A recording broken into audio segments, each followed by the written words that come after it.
Assalamualaikum warahmatullahi wabarakatuh. Halo semuanya, apa kabar? Semoga teman-teman semua dalam keadaan sehat ya. Baik kalau gitu, langsung saja. Di pertemuan kali ini, kita akan belajar tentang imperative sentence. Nah, imperative sentence itu apa sih? Jadi, imperative sentence itu adalah kalimat perintah. Ya, sampai sini paham ya tentang maknanya? Jadi, imperative sentence adalah kalimat perintah. Yang pertama ada giving commands, yaitu memberi perintah. Nah, giving commands ini digunakan ketika kamu sama orang yang akan kamu berikan kalimat perintah itu berhadapan gitu. Jadi giving commands ini adalah memberi perintah secara langsung. Nah, berikut ini adalah contoh-contohnya. Contoh yang pertama ada kalimat sit down dan sit down please. Nah, bedanya apa? Jadi, ketika kamu ingin menyuruh seseorang tapi menggunakan bahasa yang lebih formal, bahasa yang lebih sopan, bahasa yang lebih halus, maka kamu tinggal menambahkan kata please di belakang kalimat.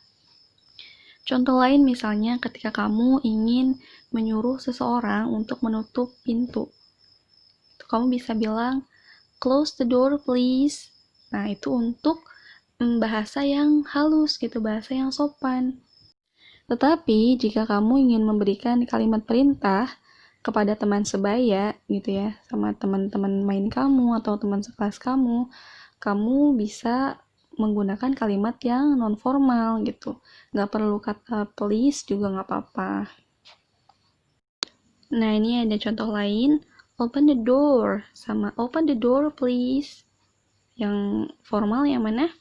Yang formal tentunya yang menggunakan kata please gitu. Lalu di sini saya punya satu cuplikan video.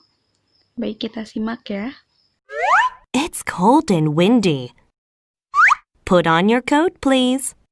Thank you, Mom. Put on your Gloves, Mom. Jadi di video tadi si ibunya bilang kalau sekarang itu sedang dingin dan berangin. Lalu kemudian dia menyuruh anaknya untuk menggunakan mantel dan sarung tangan.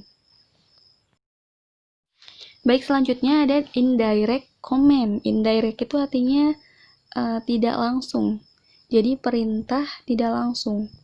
Nah, indirect command ini digunakan ketika kamu ingin menyuruh seseorang tetapi orang itu tidak ada gitu. Jadi kamu akhirnya meminta tolong kepada orang lain untuk menyampaikan perintah kamu kepada orang tersebut gitu. Contoh misalnya, si A mau nyuruh ke si C, tetapi si C-nya nggak ada, cuma ada si B. Maka si A minta tolong ke si B untuk menyampaikan perintahnya ke si C. Gitu. Sampai sini paham? Kalau gitu kita lihat contohnya. Baik, di gambar ada dua perempuan ya, anggaplah namanya si Mawar sama si Melati. Nah, ceritanya si Mawar ini mau nyuruh ke si Anggrek. Nah, tapi si Anggreknya nggak ada, cuma ada si Melati. Akhirnya si Mawar bilang ke si Melati, tell her to come and see me tomorrow, kata si Mawar ke si Melati, yang artinya bilang sama dia, maksudnya dia itu si Anggrek, untuk datang dan menemuiku besok gitu. Sampai sini paham? Lanjut ke contoh nomor 2 ya. Nah, ceritanya di sini ada bu guru nih. Bu gurunya bilang, tell them to bring the books to the library. Yang artinya, bilang sama mereka atau katakan pada mereka untuk membawa buku-buku yang ada di perpustakaan gitu. Sampai sini paham sama indirect command?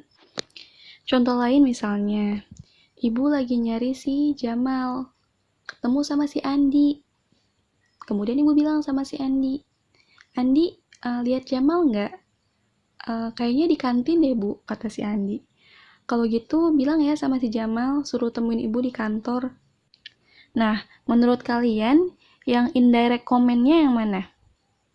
yang kalimat ibu bilang, tolong bilangin ya ke si Jamal, suruh temuin ibu di kantor, gitu. Bisa dipahami kan? Kalau begitu kita lanjut ke yang terakhir ya. Baik, yang terakhir ada prohibition yang artinya larangan. Nah, kalau kalimat larangan itu selalu diawali dengan kata don't yang artinya jangan. Contoh yang pertama ada don't close the phone yang artinya jangan tutup teleponnya. Contoh selanjutnya, don't cheat yang artinya jangan mencontek. Baiklah, untuk pertemuan kali ini materinya sampai di sini dulu ya. Jadi hari ini kita belajar tentang imperative sentence, yaitu kalimat larangan. Nah, imperative sentence ini dibagi jadi 3. Yang pertama ada giving comments atau disebut juga dengan direct comments yang artinya perintah langsung gitu, karena langsung diutarakan kepada seseorang gitu. Nah, direct comments ini selalu diawali dengan kata kerja, kayak sit down, kata kerjanya sit, atau stand up, kata kerjanya stand gitu ya.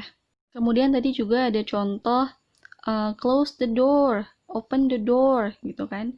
Selalu diawali dengan kata kerja di awal kalimat ya. Ingat itu baik-baik ya. Kemudian yang kedua ada indirect comment. Indirect comment ini adalah perintah tidak langsung.